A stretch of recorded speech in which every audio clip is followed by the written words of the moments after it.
welcome to this video, and a particular welcome back to Professor Colleen Aldous. Professor, thank you for coming back.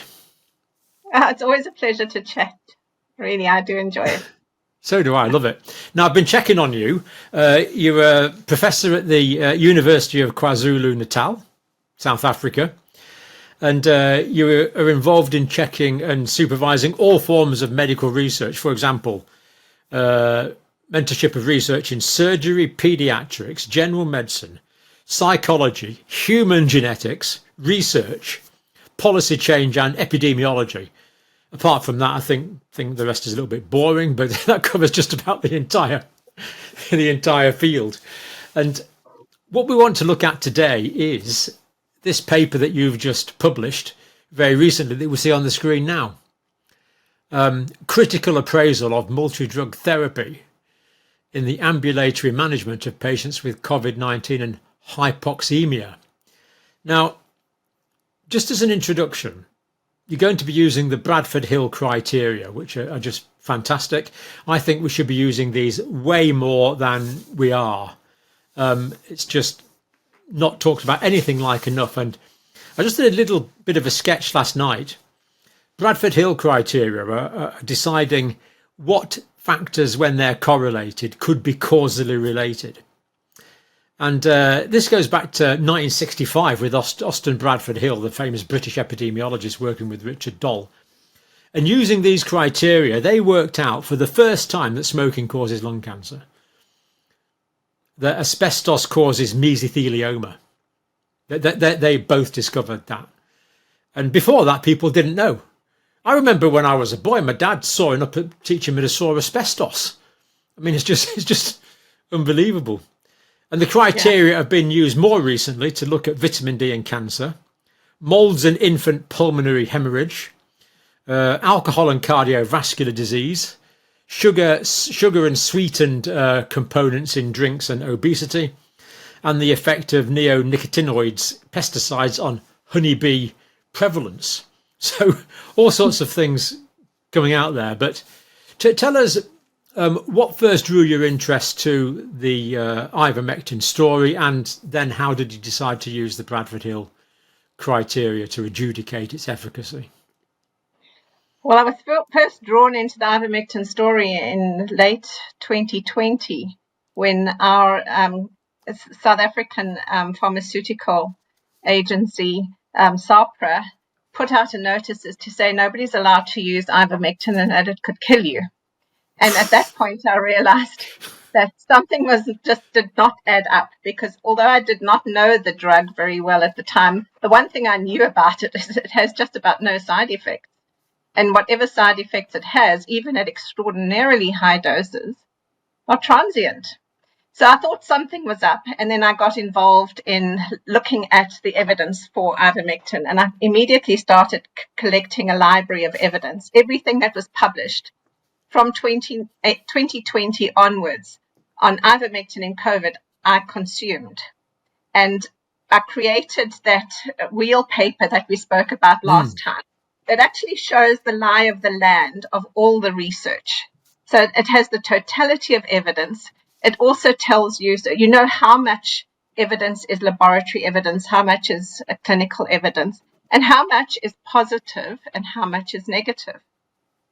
But still, people were carrying on with this whole thing about a randomized control trial. They were parroting the same phrase. It's almost like somebody in some big Western country said, we need a large, well-designed, randomized control study. And that sentence, as I've just said, it was parroted everywhere. In our country, they were saying, unless we have a large, randomized, well-designed controlled trial study, we're not going to even look at ivermectin. And we actually sent off a paper showing the initial findings. We did a mini analysis to our local journal, and they wrote back saying, they are not going to print anything on ivermectin unless it is a large randomized controlled trial. And of course, Santoshi Omoro's institution in Japan actually offered to host such a trial, but no one stomped up the $10 or $20 million that was required for such a trial. Surprise, surprise. Yes. I think that Professor Amira even asked Merck if they would sponsor it, and they said no. But they also had, at that time, they had a vaccine that they were going to put out to trial. It didn't see the light of day, but they also had interests to look after. Mm-hmm. And then what sort of got you convinced that ivermectin is efficacious in, let's say, for example, acute presentation of COVID-19? Well, I started working with Martin Gill and Jackie Stone, and they were sending me evidence all the time, showing me what was happening in their clinics. And it was a very interesting story. Jackie Stone was from Zimbabwe, and Martin Gill was in South Africa. And ivermectin was not clear for use in either country until much later. In South Africa, it was cleared for use on a Section 21, I think. But what happened and they said it was the 8th of August, 2020, is they met and had a conversation. And up until that point, Jackie had been using silver in her patients and had said the silver was improving their breathing, but she had to keep on at it. She had to keep nebulizing the patients. Martin had said he wasn't losing patients while he had ivermectin going if the patients got to him early. So the two of them decided together that they were going to use both silver and ivermectin, and both of them said on that day their deaths stopped. So using those two things together certainly had an impact. And I could not but believe this was happening because they were giving me this information all the time. I was part of the ivermectin interest group. Other doctors were telling me what was happening in hospitals.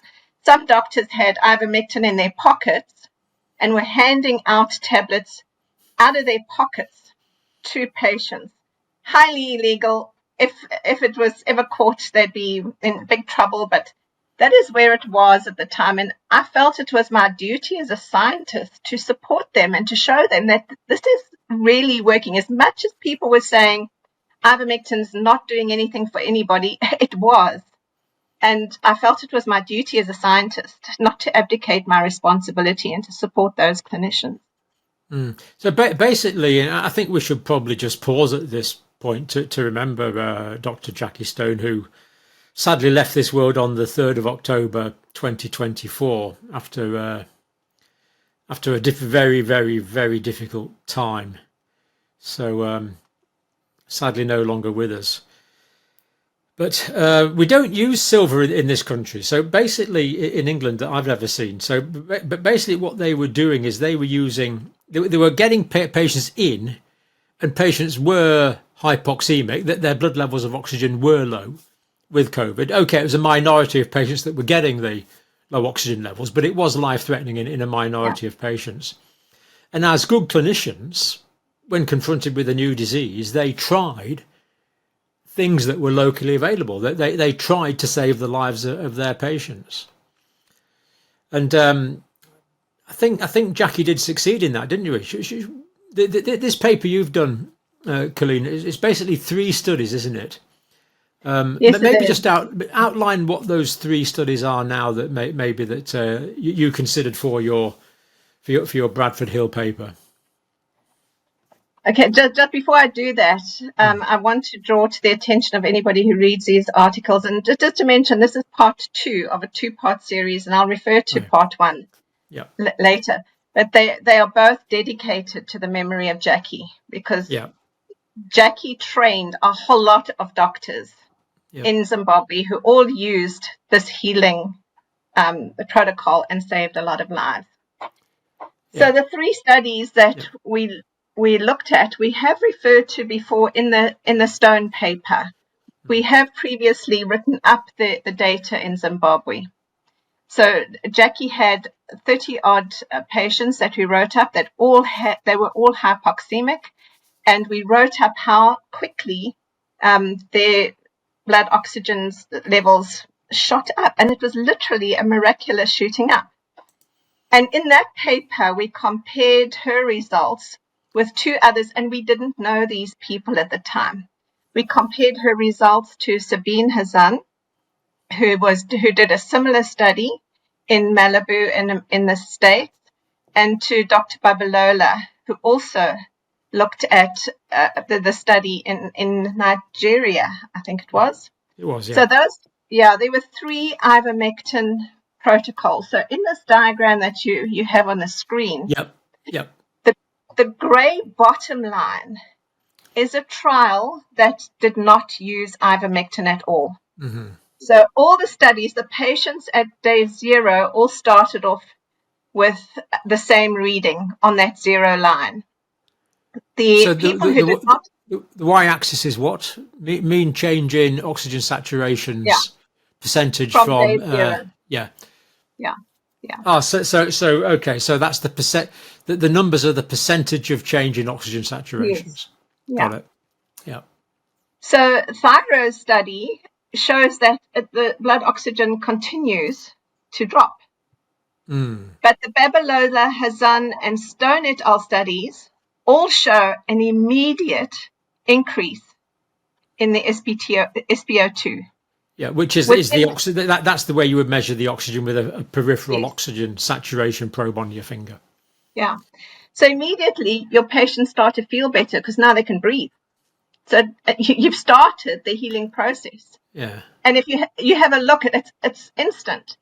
And what this graph also shows is that Sabine Hazan and Jackie Stone both used aggressive ivermectin regimens. And they used doxycycline, they used vitamins as well. The silver was used by Jackie, but they had a higher dose. Dr. Babalola used a lower dose, but you can still see there was an increase. Well, very much so. Yeah. There's clear blue water between the grey line and the blue line, isn't there? Absolutely. So the only difference that there was, and later on you'll see that Thyro and Babalola's studies are compared, and they are able to show a benefit for mortality. Clearly, ivermectin was the only difference, and ivermectin has got the patients breathing again. And once you've got your patient breathing again, treating everything else in the long term is doable. They're not going to die because they can't breathe anymore. And we've got a significant improvement here after really just hours, haven't we? Because, I mean, dramatic improvement after 24 hours. Yeah. That line's going up steeply. So the oxygen saturations are going to have increased from 2-3 hours after taking the ivermectin. It is very rapid. And we know why. We're going to get to that a bit later, but we do know that once the ivermectin gets into the system, it starts withdrawing the spike protein of the micro clots that have been caused on with the red blood cells. So now the oxygen is free to get to the rest of the body. We're not going to have those problems in the alveoli where people can't breathe. Mm-hmm. So people were actually just suffocating if you left them. If you look at thyros, if you've got a really sick patient, they would suffocate to death. And I believe in Jackie's situation, there was literally no oxygen available. Yeah. So it's not as if this could be accused of an ethical violation in that you were withholding oxygen from patients, but it simply wasn't available. Remember, we had all those pictures at the time of people frantically riding around on motorbikes and things trying to buy oxygen cylinders for their relatives because there was simply no oxygen available in parts of the African situation. In Zimbabwe, I think she told me, if I remember correctly, they created one hospital for COVID at the beginning and when the lockdown started. And that was the only oxygen tank for the whole of Harare, which was the capital of Zimbabwe. So the majority of patients that came to see Jackie and other doctors were hypoxemic with no option at that point of going anywhere else. And with Sabine too, those patients were not included in trials. They were not able to get to a facility where there was oxygen. So she treated them at home. And the irony, of course, is that a lot of these patients did better than the patients who were admitted to intensive care units in Canada, Australia, United Kingdom, not so much Australia, but Canada, the United Kingdom, the United States, because when patients went onto ventilators, not many got off. Yeah. It was like the Very, kiss of death for them. Yeah. very, very high mortality after ventilation. Yeah. Now, I think we should probably go through some of the stages in this paper methodically, Colleen, if that's okay. So what we have here, we clearly have an association between ivermectin and increased oxygen saturation. And of course, anyone who's done research 101 will say, of course, correlation is not causality, which it isn't.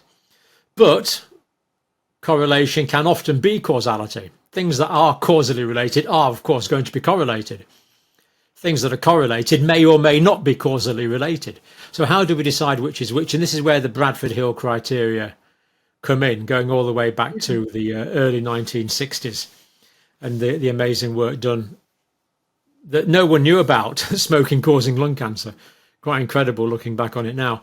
But I don't want to jump the gun. I want to go through your stages in your paper, just one at a time, and thinking about the criteria as applied to the specific case of the ivermectin and oxygen saturations. So the first one in your paper is temporality. What does that mean, and what did you find? Well, temporality would mean how does it work over time? And I've made some notes to get a chance to Please do. use them. Yeah. So it's clearly we have been able to show that ivermectin would satisfy temporality because you see this jump. In the same time, with those two particularly aggressive regimens, both in the same time push up the blood oxygenation. So that's temporality. The effect is following the cause. Absolutely. They're in the right order. Yeah. Exactly. So I just also want to mention to you that the Bradford Hill criteria of 1965 included 9 criteria. Yeah. And like a lot of people who like rules to think, they created a tick box system.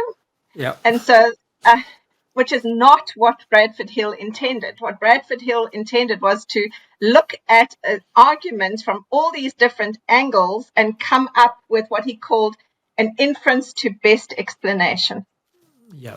And also in the 1960s, if you cast your mind back, there weren't many RCTs around. You can't remember the 60s, Colleen. I was born then. Yeah. But there weren't any randomized controls. So people were trying to make sense of how can we infer an explanation. And so to modernize these, a lot of people have criticized Bradford Hill. Howick and his group in 2009 took those criteria and have modernized them a bit. So they do include randomized control trials, which were not included in the beginning. So they do fit here. But temporality is common across both of them. And that is, we actually do see these things happening in completely different experiments. Well, they're not experiments, in completely different studies. Clinical situations. Yeah. Yeah, that at the time that the data was being collected, Hazan, Stone, Babalola didn't know each other. We all got together a bit later, and we've now become friends internationally. But that shows your temporality. It definitely did work, and we showed this. We showed this particular graph in the Zimbabwe paper, the Stone paper that we discussed a good few years ago now. And of course, we were able to show. Sorry. No, go ahead, Colleen. Sorry. So scientifically, one of the tenets of good science is to be able to have repeatability. Yep. And these 3 studies actually show that. They had slightly different approaches, but they all showed that it was with ivermectin that you could improve blood saturation. And it's not just these 3 studies. I mean, I talked to Dr. Pierre Corey. Yeah. Way back in, I can't remember. I think it was 2020, actually. He'd done a deputation before, I can't remember if it was Congress or Senate, on steroids, and that was accepted. Then he did another one on ivermectin, and that was not accepted. And it had 10 million views on YouTube in about a couple of days, and then it was taken down. So it's doctors around the world who, if you like, were flying by the seat of their pants in 2020, just looking for ways to suit their sick patients. Found ivermectin worked, but this war on ivermectin seemed to crop up, almost a cynic might say, in a coordinated way around the world. I find it, the cynical side of me, just to address that, is we now post-COVID. Yeah. And people are acknowledging it was a lab leak. There is just no other explanation. The debate is basically over, isn't it? I mean, yeah. And people like you and I who mentioned this in 2022 when we first met. I think 2021 I was getting pretty suspicious about it. Yeah. We were saying it very quietly because we said it out loud. We were accused of being kooks. Yeah. And whenever I did say it out loud, I was shouted down. So the lab leak theory is out there. Yeah. I think we also started talking about serious adverse events with the vaccine a few years ago. And again, we were doing it very quietly.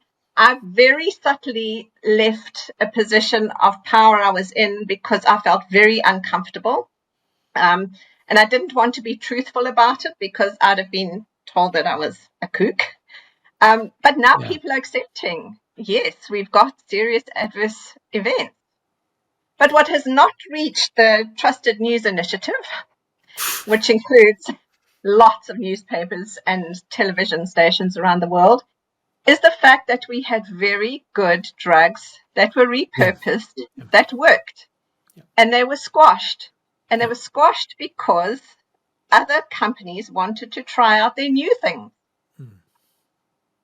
So, or again, a cynic might say they wanted to make some money. Who could possibly know?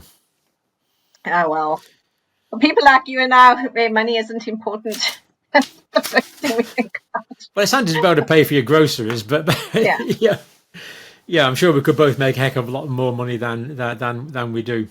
Right, let's move on to I know you could. You're an internationally renowned professor. You could certainly make a lot more than you do. No, you are.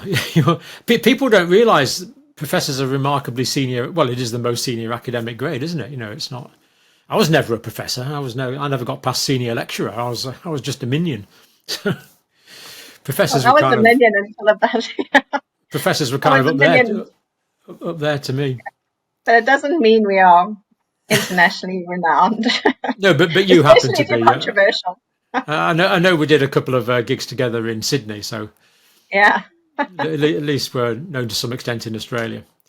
Yeah. Now, next criteria, the strength of association. This is kind of an effect size, isn't it? What were you thinking about the strength of association? So for strength of association, you have to start looking at maths. And so the reason for the two-part series is part one is establishing that strength of association. And that's where Eleftherios is an absolute genius when it comes to looking at a problem and coming up with a mathematical solution to it. So I first met Eleftherios, who's the first author on both of these papers, when he approached Dr. Zelenko several years ago now, when Dr. Zelenko was putting out his protocol where he got very good results in New York with hydroxychloroquine. I think it was still in Trump's first term. And that is like Trump was saying, we're going to use hydroxychloroquine. Well, he took it himself for a period of time. Yeah. And Eleftherios then wrote up a method where you could compare multi-drug treatments to be able to come up with a mathematical evidence that this is truth. Yeah. As opposed to doing a single drug randomized control trial. Because let's face it, when you're in a pandemic, you've got sick people in front of you. You're not going to get away with just one drug, with a monotherapy. I mean, every single illness is treated with a cocktail because there are lots of different aspects of the disease that need to be treated. So Eleftherios had written this paper with Dr. Zelenko showing mathematically that you can compare multi-drug treatment protocols. And so what he did for our paper in part 1 is he looked at the 3 studies, the Hazan, Stone, and Babalola papers, and used ordinary maths to show that it's almost impossible that the results for our 2 criteria were mortality or admission to hospital. It's just about impossible that it wasn't ivermectin that caused people to not go to hospital and not to die. So the strength of association is worked out in paper 1, and that's a mathematical paper that I'm very proud to have my name on. It is written by a professor of mathematics, so it is pretty comprehensive, and it's been downloaded. Luckily, part 1 has been downloaded a lot of times, so I'm thinking a lot of people are beginning to see that we can use other kinds of maths. It doesn't have to be a randomized controlled trial with a p-value, and we'll get to the p-value a bit later. So what he was able to show mathematically is that we have got a strength of association here. It's definitely ivermectin that prevented these patients from serious hospitalization or from dying. Yep. So we have that factor satisfied now. Well, I've got 2 ticks so far. Yep. Yeah. He explains this as it's not causation, it's inference to best explanation, by saying, for example, you go to the movies and you eat popcorn at the movies and you come out of the movies at the end and somebody hits you over the head with a baseball bat and you end up in the A&E. What is the likely cause of your injury? Is it the popcorn that popped so much that you fell on the ground? Is it the movie? Or is it the baseball bat? And you can make a decision that it's a baseball bat, probably because you've seen previous baseball bat injuries. You've not seen any injuries like that resulting from popcorn, etc. So that is what we're looking for. Yeah. It's not saying it's a perfect causation, but it's the best explanation. You know? It's using scientific and human logic. It's almost like an Occam's razor sort of thing, isn't it? Yes, it's exactly that. Yeah. Good. Now, the next thing in your paper is biological gradient. What is a biological gradient? Well, if you have a look at this diagram that you've got here, Sabine this one. Yeah. Sabine and Jackie used a lot of ivermectin. They used high doses of ivermectin. And Babalola used a lower dose for less time. So you can actually see less ivermectin, slower progress, big bolus of ivermectin, quick progress. Interesting. And that would be your biological gradient. Interesting and very sad anecdote is I know of a patient, an elderly woman who was hospitalized, and her family managed to find 3 ivermectin tablets for her that they smuggled in. And after her first one, she was able to breathe. After the second one, she felt fantastic. After the third one, she said she's now ready. She's feeling great. But they still kept her in hospital because she was pretty advanced. She was still in the cytokine storm. Yeah. And she just 12 milligram tablets of ivermectin. Yeah. But it was at a period where people still didn't know about dosages. They were still scared of liver issues. And so she couldn't get any more ivermectin. And she just dived and died. So that to me also shows it's anecdotal. It'll never be written up because it'd be too much trouble around it. But to me, that also is a biological gradient. You withdraw treatment and the patient dies. Well, and it fits in with the temporality as well, doesn't it? She took the ivermectin, she felt better. she stopped the ivermectin while the infection was still raging, and Yeah. It's very sad story. Right, mechanistic evidence. What is that? Okay, this is a lot of fun, because in the ivermectin wheel, we could show a lot of laboratory studies. So there is a lot of mechanistic evidence that ivermectin has got various different mechanisms of action, and these are published. So if we move on to that diagram on therapeutic response, the word is plausible, isn't it? There's plausibility here. Yes. It's not like giving something silly or a homeopathic preparation. There's actually a way that this could work. Yes. Yeah. So if you have a look at the progression of the disease, now this diagram comes from McGonigal et al. Originally, there is this viral infection, and then it proliferates. Yep. And if it's not treated early, this is why people like Jackie were pushing for early treatment. That would have prevented going into that cytokine storm. Mm-hmm. If the cytokine storm is not controlled, then also while you've got the cytokine storm going, you've got this thrombosis going on. And ultimately that leads to death, because you've got these microclots that are whizzing around the body, causing all sorts of organ damage, and end up with death if your body's not able to fight that. And of course, particularly in the capillaries in the lungs, because they're some of the smallest capillaries in the body.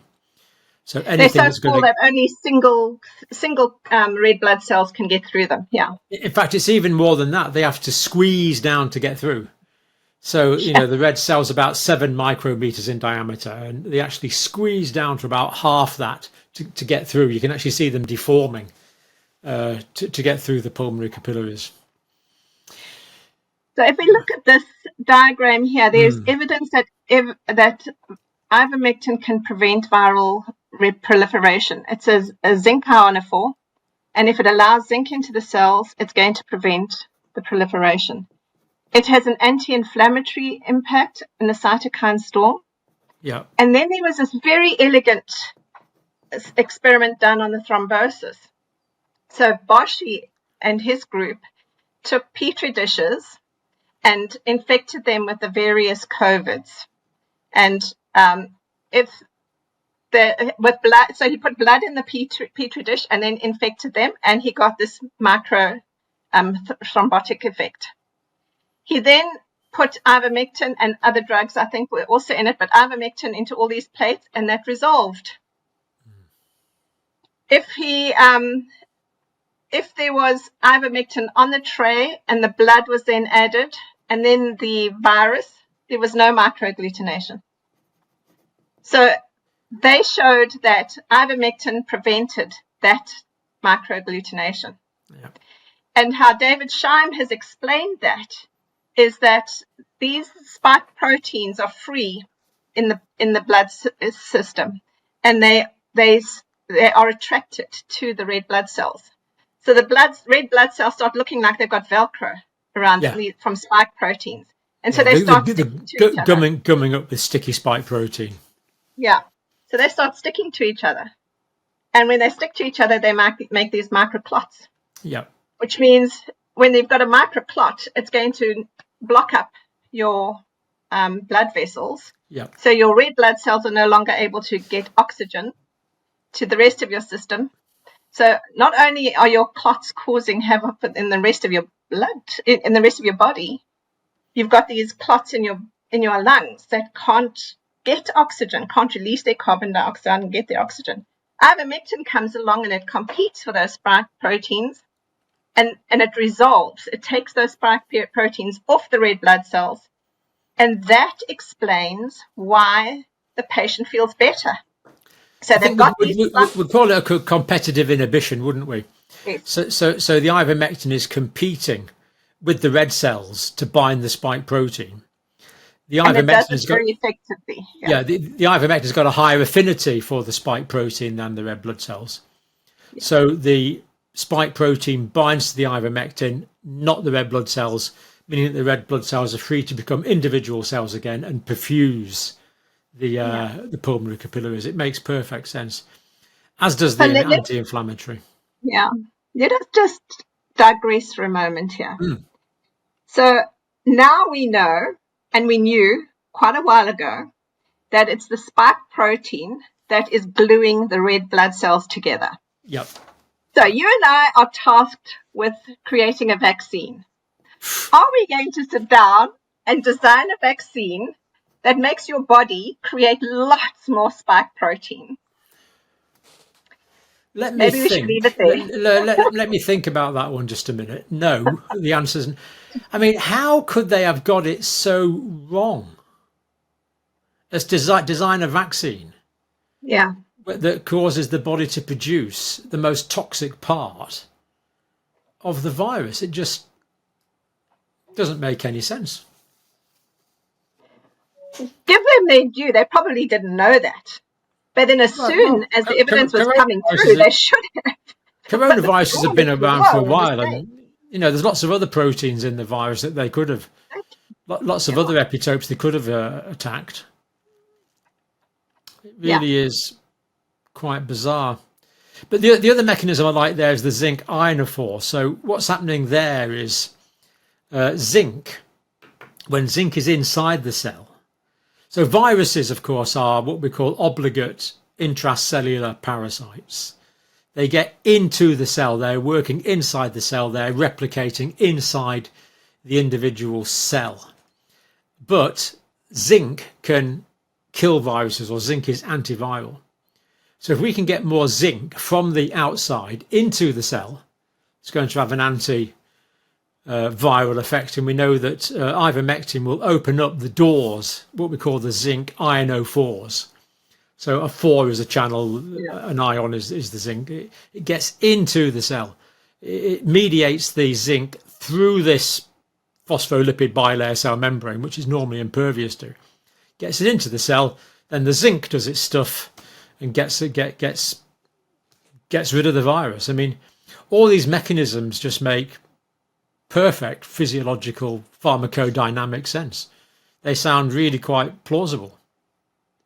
Exactly. So if we had early treatment for everybody, then we wouldn't have got to need the cytokine storm issue. Yeah.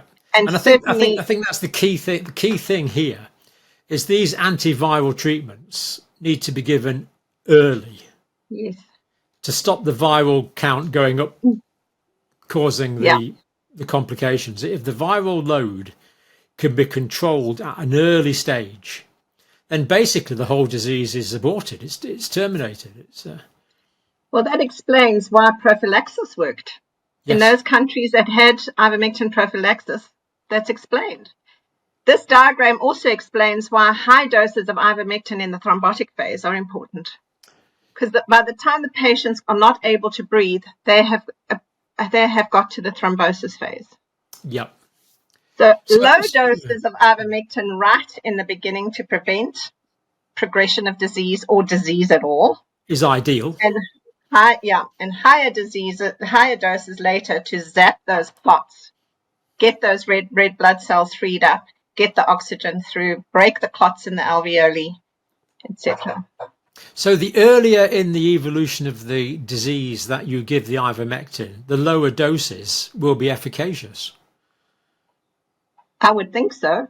In later I haven't come across many of those trials, but the fact that we had prophylaxis trials, that indicates that to me. Yeah, but to break up if you are in the thrombotic stage, you'll need much higher doses of ivermectin to be. Yeah, and that's what Sabine Hazan and Jackie Stone showed that. Yeah. In the 2 studies we've used. Yeah.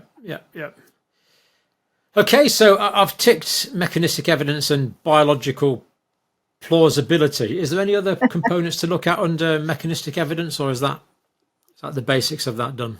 I think we've gone. The coherence is looking at the fact that we can show the Boshi study how the and we really wanted to do an experiment where we could look at the blood flow through the fingers of patients and have a look at how it changed with ivermectin.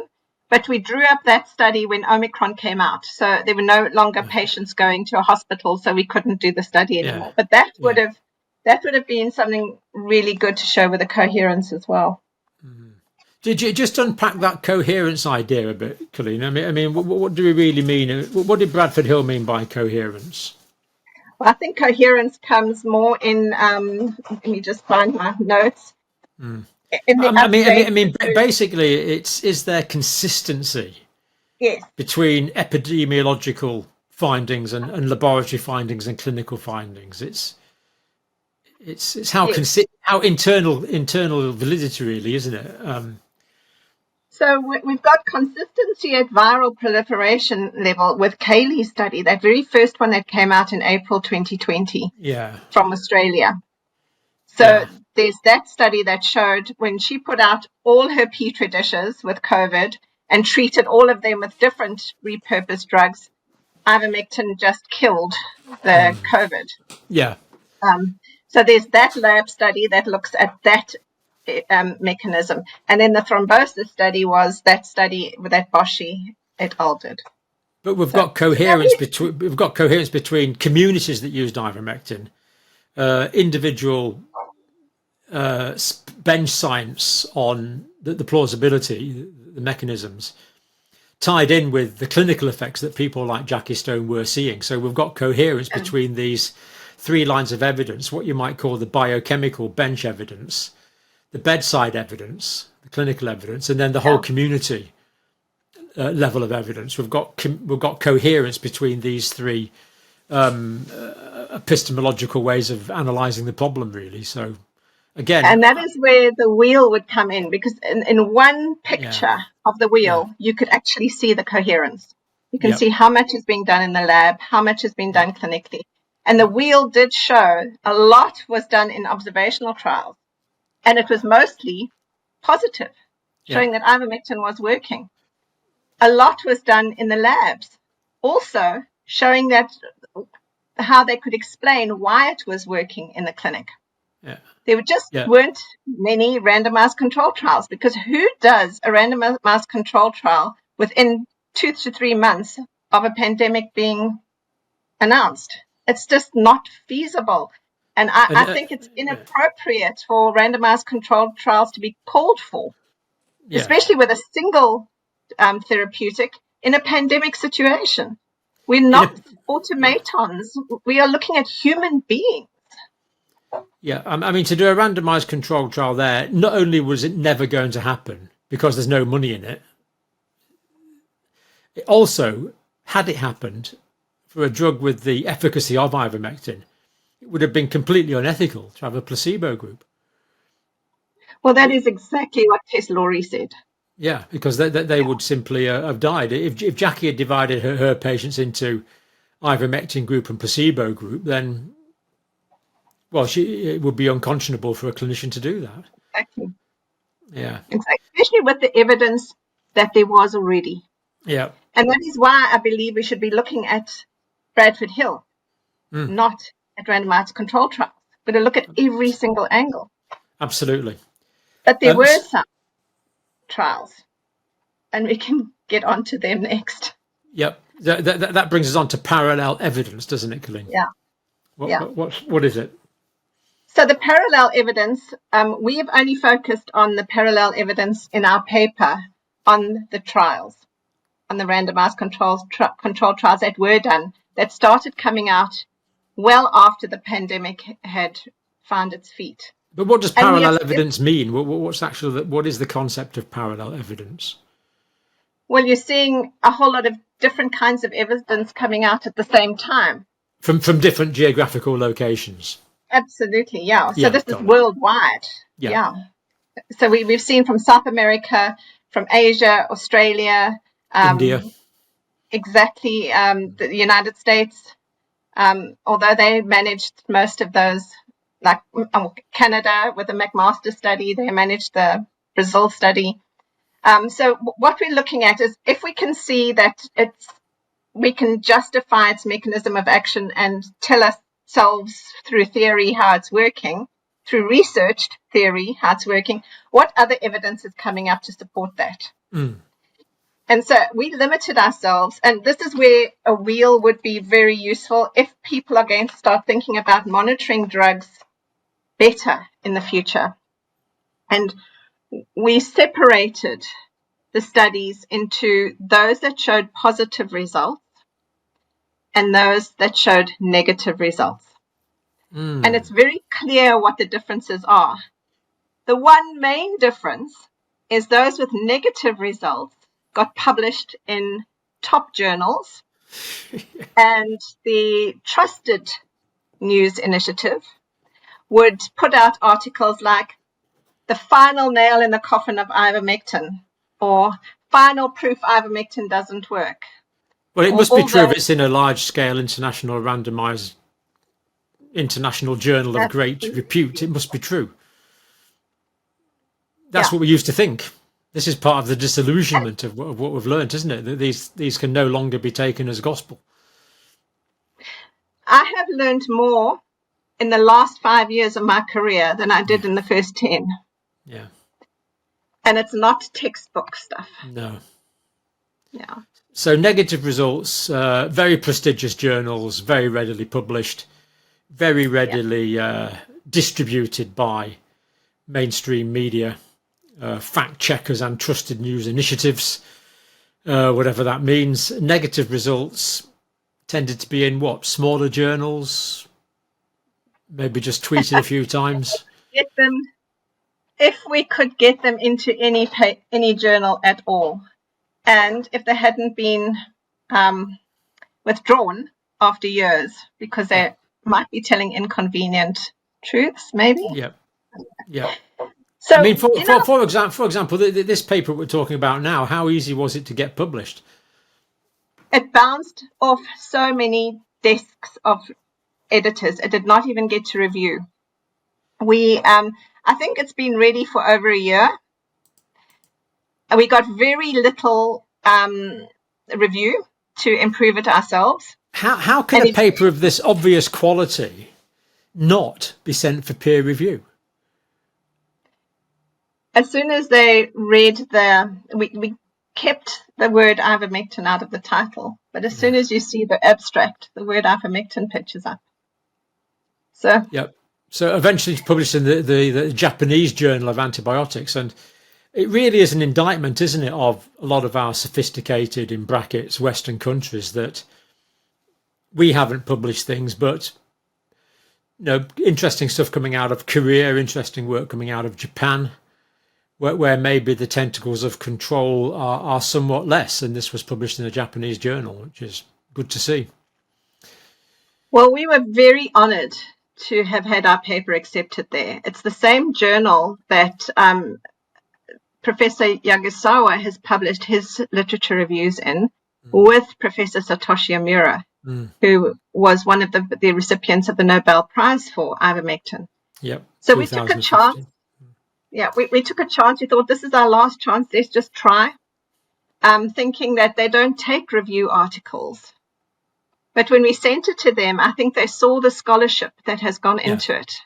It took us a very long time to put this article together. And they did send it out for review, and we got very good review that helped us improve the quality of the article. And it's now been published, and people like Professor Satoshi Omura will have read it. And I feel incredibly proud. I'd rather know that a Nobel Prize winner has read our work than have it in some big journal where it might get lost. But of course, it does mean it won't be that widely read amongst the medical and scientific communities in Western countries, because I'd never heard, to be quite honest, of the Japanese Journal of Antibiotics. It's not on my regular reading list. So it's going to fall between a lot of cracks, isn't it? Unfortunately, it will. And also, unfortunately, because we didn't put the word ivermectin into the title. So it's not searchable if people are looking for specific research on ivermectin. It might go to people looking for Bradford Hill criteria. And hopefully those researchers looking at evidence-based medicine will benefit. And also hypoxemia, maybe if they're looking at that later. But basically it means that mass distribution is left to the odd eccentric YouTuber. Yes, indeed. Thank you very much. which Very is grateful to you. the fact that this distribution falls to people like me, I just find that a tragic indictment of the whole, of the whole. I'm just a strange bloke from England sitting in his back room, and yet, if the mainstream media is failing us, the alternative is to sit and do nothing and say nothing. It's yours and my conscience wouldn't live well with that. I'm sure. No, no. Yeah. Yeah, we've mentioned the analogy and the similarity, the positive studies, and the best explanation. So you've come up with your own 4 criteria for pandemics. Well, I'd just like to go back to, if I might, John. Yeah, please do. We've got some positive studies that we've expanded on, but we've also looked at how useful the negative studies are. So if you are if you are a good scientist, you're going to look and see why the results differ. Yeah. And in most cases, the failed studies had very short regimens, like 3 days. And were often given very late in after the onset of symptoms.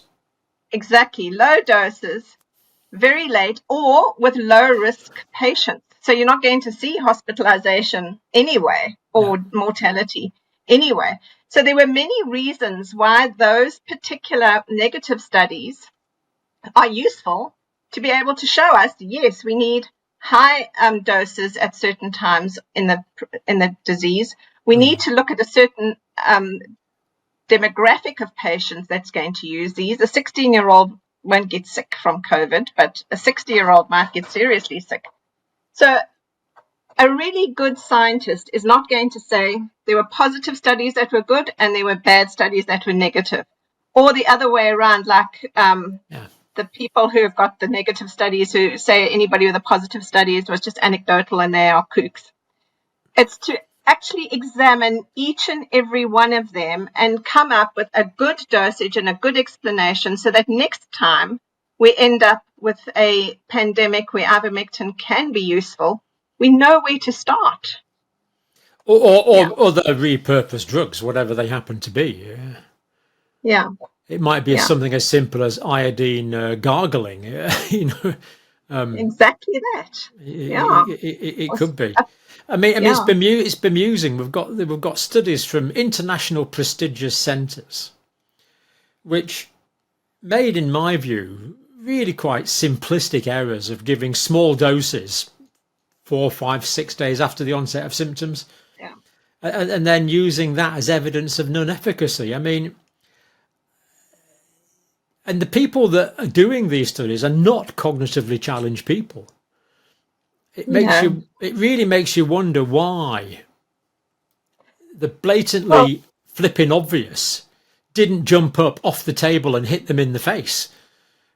It really is quite hard to explain the lack of analytical thinking and the poor design of a lot of these expensive trials. So we've gone into quite a lot of detail in the paper on why those failed. But if I might share with you my favorite story of these, is there was one study that had intention to treat groups. So intention to treat is that statistical number that your statistician said you must have in your study. So you might have 600 participants. 600 will be on placebo, 600 will be on intervention. If some of those people disappear after they start, you then have what is called the per protocol number. So it might be 550 in the group. So you then work out what actually happened in terms of the per protocol as well as to the intention to treat. So in your intention to treat, you say that there were 10 patients who died. But you only end up with, out of 600, only 300 are there. So what these people do is they say, okay, of those 600, 10 died. So they get a small percentage. But actually, only 300 people were on the protocol. So it's 10 out of 300 who died. So I queried that with the author. And the author told me he's not interested in answering my question because it's not the kind of question that should be asked. So I said, well, okay, I'll take that message to my colleagues. And he said, well, also tell them that it's not a flat earth. So, Well, I mean, it's my people favorite like story you, about science. people like you need to be patronised from time to time, I suppose. It's just incredible. So the intention to treat is the good intentions, as it were, at the start of the trial. Oh, let's get 1,000 patients in. Yes. You end up with 500. It's obviously going to halve the numbers. That's going to double the apparent effect, and not to take account for that is just, well, And it's almost like a breach of basic research methodology, isn't it? Well, I think it's unethical because when I worked out what the rate would have been if it was worked on what I worked out in the paper, it could have been per protocol, there was a definite mortality benefit. Yeah. So in other words, it reverses the finding of the study. Exactly. Yeah.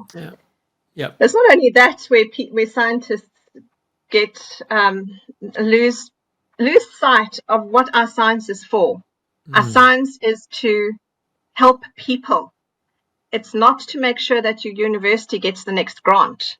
Yeah. We might lose our jobs because of that, but medical ethics is patient first, beneficence to the patient. Yeah. There is one of those trials that came out as negative that showed that the mortality benefit had a p-value, or Fisher's preference, of 0.09. So because it wasn't 0.05, they put it into the no group. And I've done a lot of thinking about this p-value thing because it gets drummed into students that p-value of 0.05 is a yes-no.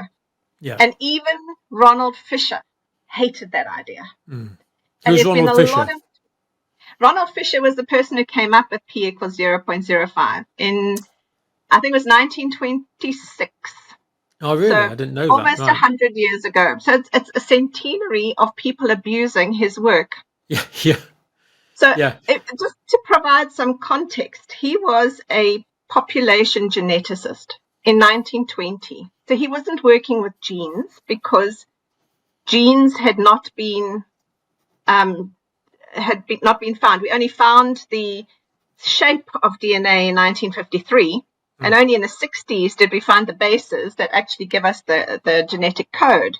So in the 1920s, he was working on traits. So he was working with very big numbers and was looking for precision. And when in his context, 0.05 worked for him. It's 2 standard deviations away from the mean, and it fits with those tables. And I don't know whether you did stats in the 80s or earlier than that, but I was supposed to do stats in my first degree, but I wasn't. I did a few, yes. I was never very good at it. We had those books that we had to go and look when we were doing chi-squared tests. I just had flow diagrams. I just used to go through the flow diagrams and work out which it was. I never fully understood it, to be quite honest. But no, the 0.05, it's just completely, essentially arbitrary, isn't it? I mean, something could be, if something's, as you say here, 0.09, that means there's a 9% chance that the result arose by chance. But if the p-value was 0.04, there's a 4% chance the result arose by chance. That result could still have arisen by chance. It's just less probable. Yeah. So what's happening in medical literature at the moment is if something is 0.049, it'll be included. If it's 0.051, it's out. That's just so ridiculous. We're throwing the baby out with the bathwater, to use an olden idiom. People are not using their brains. They so often abdicate their own thinking to rules. The rule of the randomized control trial, the rule of p equals 0.05. But I think if people actually understood what that p-value meant and used it in the context of what they would do for their own family, would they not even consider something at 0.2? even at 0.2, maybe they're confounders. If you said to me the p-value is 0.2, that means there's an 80% chance this is going to work for me. Exactly. I'd bite your hand off. 80% chance of life. Yes, please. So for clinical reasoning, I would propose that we use a p-value of 0.2 and start looking at how to refine it. Yeah. If you're looking for a certain effect size in a new novel drug and you want it to be at 0.05, bully for you. Yeah. But if I'm looking for something that's going to save my parents' life during a pandemic, like you said, I'm going to bite your hand off for it. Yeah. Yeah. Yeah. So it's people are abdicating their thinking to rules, and they're not being very scientific about it. Yeah. Yeah. So your shortcut criteria here for the next pandemic, we need something that's cheap and safe. That's the key thing. Cheap, readily available. Safety, of course, is vital. Maybe some people, regulatory bodies around the world should take note of this. Interventions should be safe. If the hat fits, put it on regulatory bodies around the world. Safe. Yeah, we should know that they're safe and not just assume they're safe because they've come from an international body. I'm not convinced everything we're doing now is safe, to put it mildly. So cheap, safe, some plausible mechanism, because we don't want voodoo mumbo jumbo. There's got to be some reasonable plausible mechanism, and preferably backed up by some evidence would be nice. And then as more information comes in, go through all the Bradford Hill. If people can do some randomized controlled trials, so much the better, but that's just the icing on the cake. And, we look around at other things that are happening now, and, we need to work out ways to prevent them. We need to work out ways to treat them. And the current mechanisms that we have for developing new treatments, in my view, simply aren't making the grade. It's not cutting the mustard. It's not getting there. We need changes in philosophy, I would have said. Well, I think we need to bring philosophy back so that people understand it. Yeah. I think too many people are only following the philosophy of capitalist, and I'm not against capitalism, but capitalist gain and not beneficence of for patients. Absolutely, yeah. Let's clarify my position. I'm not a Marxist, and I don't think you are either. People need to make some money, but as you say, human life and efficacy and morality has to come first. Great. I'll put the links to both of those papers, Colleen, as always. And anything else? That's an hour, by the way. We'll unpack that really quite nicely. I'm just very grateful that you've given us the platform to let people see where this work is coming from. I really hope that people who are interested in evidence-based medicine start broadening their view and start standing up to this RCTP equals 0.05 dogma. We've got to get rid of this dogma. Absolutely. And start thinking and not abdicate. I thought that the next thing they're going to abdicate their thought to AI. And that is scary. While I love AI to help me do my work, I think the abdication of thought is going to be a problem. In fact, I think you're shortly doing a lecture to doctors on application of AI in medical research. Is that true? Yes, I am. Next month, I'm going to be giving a talk to students on AI in medical research, how you can use it to be more productive, to help you read papers, and how you should not be using it. Yeah. Well, after you've done that talk, let's talk again. That sounds really quite interesting. It's certainly going to be part of the way ahead. Now, about what we find is about 30% of people watch these videos all the way through. So if you made it all the way through, you're a serious viewer. Thank you for sticking with us. And for the people that do watch it all the way through, I think we've covered some really important points. And the papers, of course, are there, free to download, Colleen, I think? Yes, they are. Yep. It really gets on my nerves when you got to pay for papers. It's just outrageous.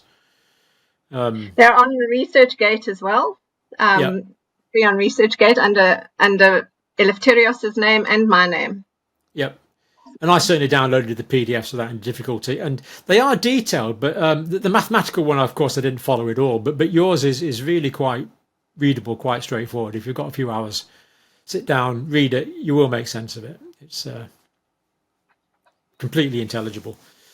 But for now, Colleen, thank you as always. Thank you, John.